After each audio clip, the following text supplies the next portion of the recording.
Today is the 25th of November, and it is the International Day of Elimination of Violence Against Women. It also begins the 16 days of activism that the world observes against violence against women and against gender-based violence.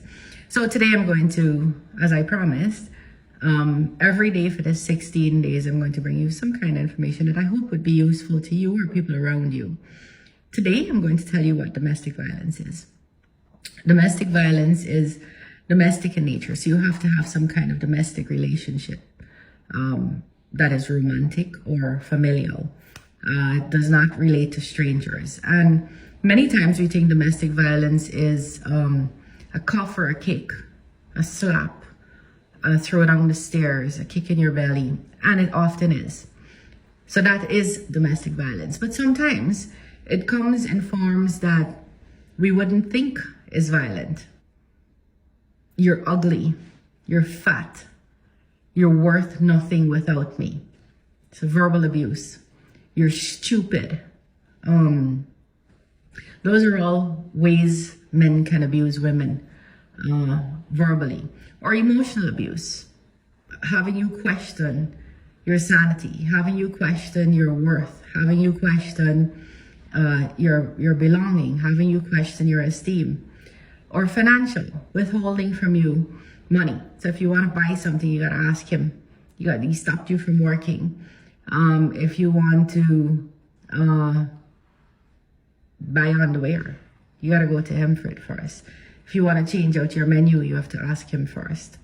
So withholding money from you, isolating you from your friends and family so that he's everything for you. And you love it because you love this guy. So he's everything to you. He's isolated you from people who will point out to you that something's off with this relationship. We're here to support you. Stopping you from visiting your parents. Stalking is another way you can be abused because you're afraid now. You're afraid to go to work. You're afraid to come out to work. You're afraid to go party. You're afraid to have a social life. You're afraid to go walk in the park because there might be this person waiting there, besetting, waiting to harm you, to frighten you, to bully you. And then sexual abuse. You may think that because you're in a relationship with this guy, either married or boyfriend and girlfriend, or in a romantic live-home relationship, that sex is his right. It is not. While consent does not flow from being in a relationship. So he has to have consent. Many times, and I worked in this area for a lot, many times women would come to me and speak of the cuffs and the kicks and the emotional abuse and the verbal abuse, and they wouldn't even recognize that him throwing you on the bed or throwing you on the floor and having sex with you is abusive, but it is. So domestic violence can come in physical forms, kicks, cuffs, slaps.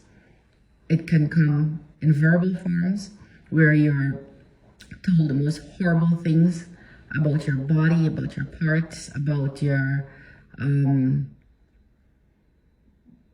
being. It can come in financial forms. It can come in sexual forms. It can come in stalking. It can come in isolation. So it has many different ways that it can come. Be aware.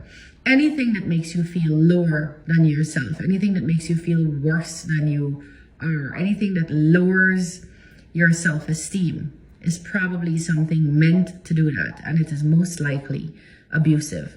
So pay attention for those signs, and I hope that this helped in defining a little bit more for you what domestic violence looks like. Let's talk to our girls and our boys about this also.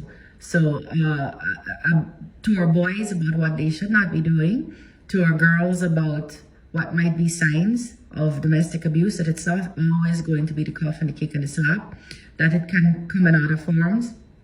And to the women out there who know exactly what I'm talking about because you're facing it, I wish you peace. I wish you the strength to leave. I wish you the wherewithal to leave.